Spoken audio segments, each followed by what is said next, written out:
सोचिए, एक ऐसा देश जिसे पश्चिमी दुनिया गरीब, विकासशील और असुरक्षित समझती थी, लेकिन उसने रेगिस्तान की रेत के नीचे वो धमाका किया जिसकी गूंज अमेरिका की CIA यानी सेंट्रल इंटेलिजेंस एजेंसी की दीवारें तक हिला गई।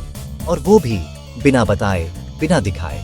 सब कुछ इतना गुप्त कि सैटेलाइट तक धोखा खा गए। ये है भारत की परमाणु शक्ति बनने की गाथा।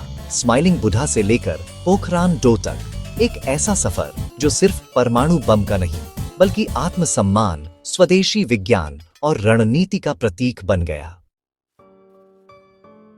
द्वितीय विश्व युद्ध के बाद जब दुनिया हिरोशिमा और नागासाकी की राख से सहमी हुई थी, भारत में एक वैज्ञानिक थे, डॉ.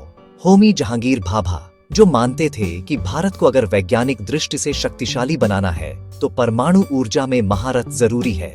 उन्होंने Tata institute of fundamental research या कहें TIFR की स्थापना की और 1948 में नेहरू सरकार के सहयोग से भारतीय परमाणु ऊर्जा आयोग की नींव रखी।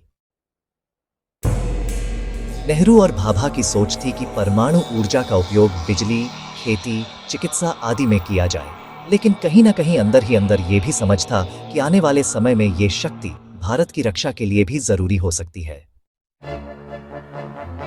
जब चीन ने भारत पर हमला किया, तब सरकार को एहसास हुआ कि केवल अहिंसा और शांति की नीति काफी नहीं है। चीन के पास पहले से परमाणु हथियार थे, भारत के पास नहीं।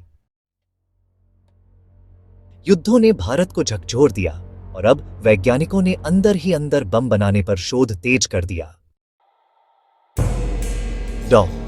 भाभा की मौत एक विमान दुर्घटना में हुई, लेकिन आज भी कई लोग मानते हैं कि यह दुर्घटना नहीं बल्कि साजिश थी, क्योंकि भाभा भारत को जल्दी ही परमाणु शक्ति बनाना चाहते थे और पश्चिमी देश, खासकर अमेरिका, इससे घबराए हुए थे। प्रधानमंत्री इंदिरा गांधी को वैज्ञानिकों ने समझाया कि भारत को परमाणु शक्ति बनना चाहिए। उन्होंने साफ कहा, हम शांति के समर्थक हैं, लेकिन आत्मरक्षा हमारा अधिकार है। उन्होंने एक गुप्त परियोजना को मंजूरी दी जिसका नाम रखा गया स्माइलिंग बुद्धा।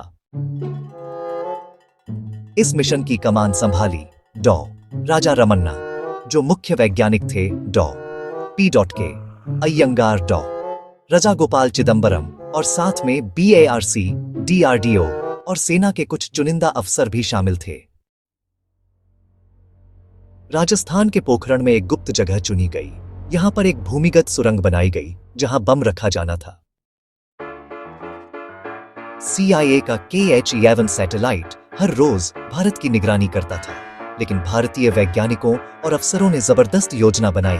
काम सिर्फ रात में होता था। सैनिक आम लोगों की तरह कपड़े पहनते थे। रेत को इस तरह समतल किया गया कि ऊपर से सब सामान्य लगे और फर्जी ड्रिल दिखाकर असली काम छिपाया गया। बुद्ध पूर्णिमा के दिन वैज्ञानिकों ने पहला भूमिगत परमाणु परीक्षण किया। परीक्षण सफल रहा। धरती कांपी, लेकिन दुनिया चौंक गई। भारत ने इसे शांतिपूर्ण परीक्षण कहा, लेकिन यह साफ था कि भारत अब न्यूक्लियर ताकत बन चुका है। उन्होंने कहा, यह भारत की वैज्ञानिक क्षमता का प्रमाण है और हमारी आत्मनिर्भरता का प्रतीक। अमेरिका और कनाडा ने भारत पर तकनीकी और परमाणु ईंधन से जुड़े प्रतिबंध लगा दिए, लेकिन भारतीय वैज्ञानिकों ने सब कुछ स्वदेशी कर दिखाया। अब भारत में प्रधानमंत्री थे अटल बिहारी वाजपेयी।